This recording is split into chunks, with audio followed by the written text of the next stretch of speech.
Hi. I feel very awkward, but I'm bored. We're in lockdown. Am I procrastinating? Yeah, but I started now. I'm not gonna stop. So my name is Maya. I am currently doing a film studies degree, and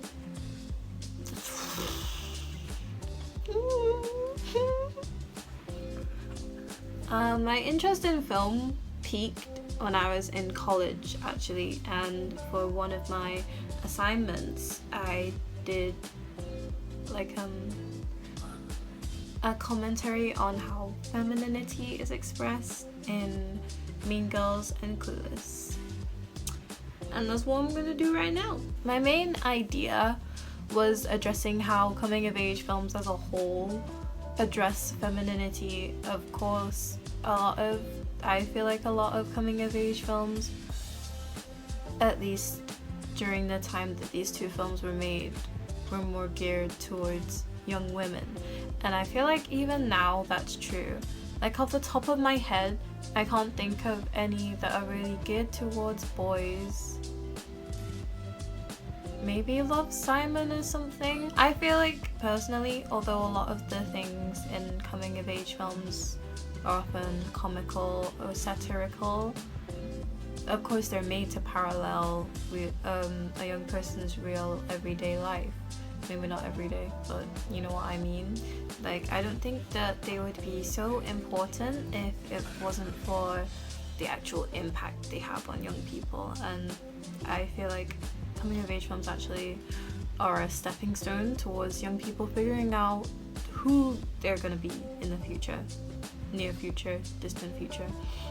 So for young girls, I feel like a lot of the time how we see ourselves represented in film is a caricature of common stereotypes that we face, and sometimes it can feel like we're being looked down upon just for being women. But at the same time,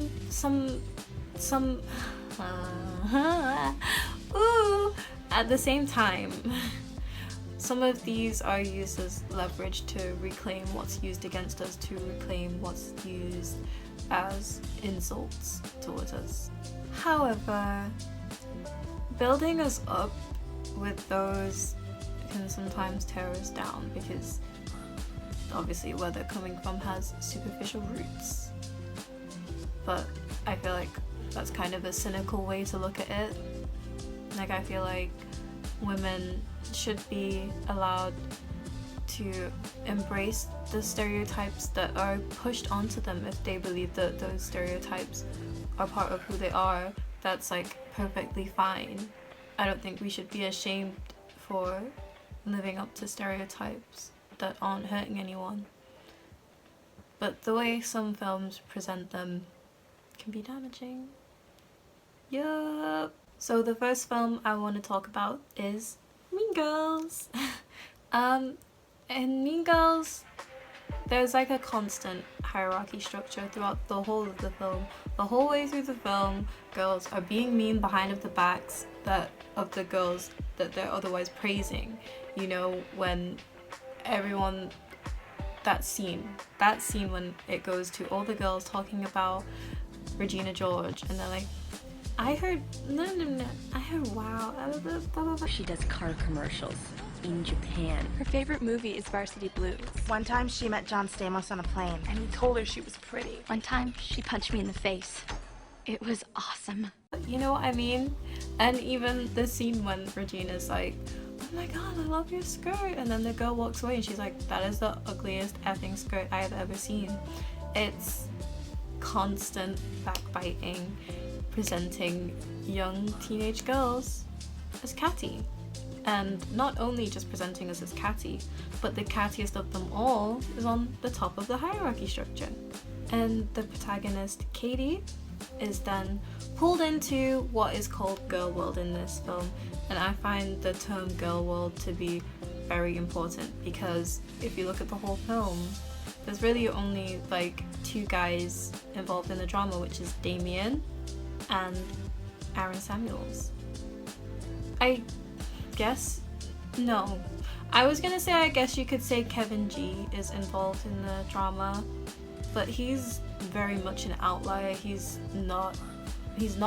doesn't play as important a role as Damien and Aaron do, you know? My view of this film as a whole, despite how much I enjoy it, despite how much I love it, it's wholly about to the top of the hierarchy structure. And there are times when you can say it's being teared down. The notion of how important being at the top is teared down because Janice and Damien do constantly dismiss the hierarchy structure. They seem to not care about it so much. And in one of the last scenes, in the prom scene, Katie like breaks the crown, sends it off into the crowd, like sharing out, what I'm trying to say is that she's reached the top of the hierarchy structure and now she's able to share it with everyone. So it could be argued that it's torn down by that. But I don't like the very last scene. You know, everyone's happy, everyone's on the field sitting, laughing, kikiing with their friends, and then the new plastics arrive, the new young plastics arrive, and it kind of exudes this like manner of, oh, so the cattiness, the brattiness, the gossiping, the backbiting of all the women in the film, it's all cyclical. Even if they make amends when they mature and get older, it's just gonna come back to new girls being bratty and catty to each other again. Let's just say we knew how to take care of it. I feel like what's demonstrated here is that it's kind of necessary for women to go through this fight to come out mature and better from the fight.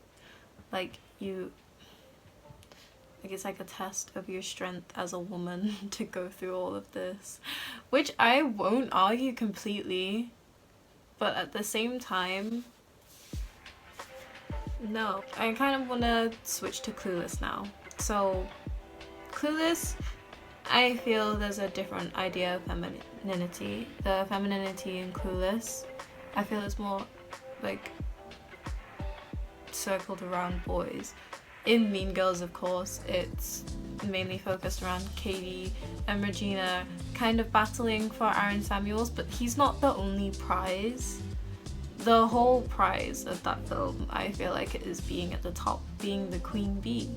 But in Clueless, I feel like Sharon Tai holds certain morals, certain values at the beginning of the film that don't pertain to the end of the film. I feel like it kind of turns on its head. In Cher's case, she kind of starts the film being determined that a boy won't complete her. She doesn't need a boy. She's focused on school. She wants to learn how to drive, you know, all that jazz. She's confident. She's herself. And somewhere along the way, she meets a boy in her class and she kind of falls for him instantly. Christian. And there's nothing wrong with that. I feel like, of course, young girls get crushes all the time. Everyone gets crushes when they're young. But at the same time, what happens after the crush has developed is not the healthiest portrayal of a crush. I feel like the film could have gone in a different direction rather than becoming a chase for Christian. Obviously, it's based on the book Emma. I've never read that book, so I don't know what happens in that book. I'm assuming it's like the same storyline, but she kind of dumbs herself down for him. She tries to act like, you know, the perfect girl, a perfect female suitor for this guy. Is suitor the right word for a woman? Because I'm gonna use it, but yeah, she kind of wants to present herself as like a perfect suitor so that he will fancy her. And then after we see Cher chasing around for Christian, I think he lets her know that he's gay and then they become friends. After that, Ty confesses her feelings for Josh, Cher's ex-stepbrother. And that's when Cher realizes, wait, I like Josh. And it kind of feels like, if you're familiar with Todorov, I remember I compared it. I didn't compare it, I literally linked it to Todorov's equilibrium theory. Basically, there's the equilibrium, disruption, the resolution, and then the new equilibrium. I feel like I missed something out, but that's basically like a narrative structure. You have the equilibrium, which is whatever Cher was doing before, living her life, being fun with Dion, and you know, having fun. And then the disruption. What's the disruption? I don't know. The disruption is figuring out that she fancies Josh. The disruption is figuring out that she fancies Josh. This is not her resolution. Her resolution is when her and Josh get together. And then the new equilibrium is everyone happy. And dating. Boys! Woo! That's bad.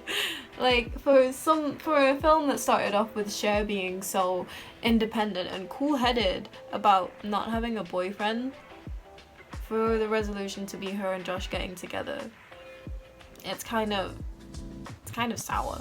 Like, it feels kind of empty, doesn't it? Like, of course it's a happy ending, but a little bit empty. And then in the very final scene of the film, Cher catches the bouquet at the wedding.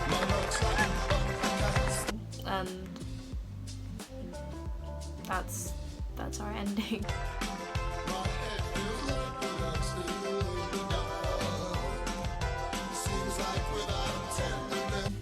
Cher's destiny is getting married. Woo! And it's cute, but it's so different from the Cher that was presented to us in the beginning. Like, it just feels to me like the film went like this. There is also a type of femininity expressed in Clueless that isn't so much centered around boys. It kind of is, though, thinking about it. But before Cher even becomes to see Christian or Josh in a romantic manner, she kind of lives her life vicariously through Ty. Now, at this point, Cher's adamant that she won't date high school boys, which is true because she ends up dating Josh. But anyway, she kind of takes Ty under her wing and is trying to make Ty the subject of Elton's desire. Elton's the popular boy who actually fancies Cher. Whoa! And before this makeover, Ty is a bit of a tomboy. She doesn't really care about how she dresses.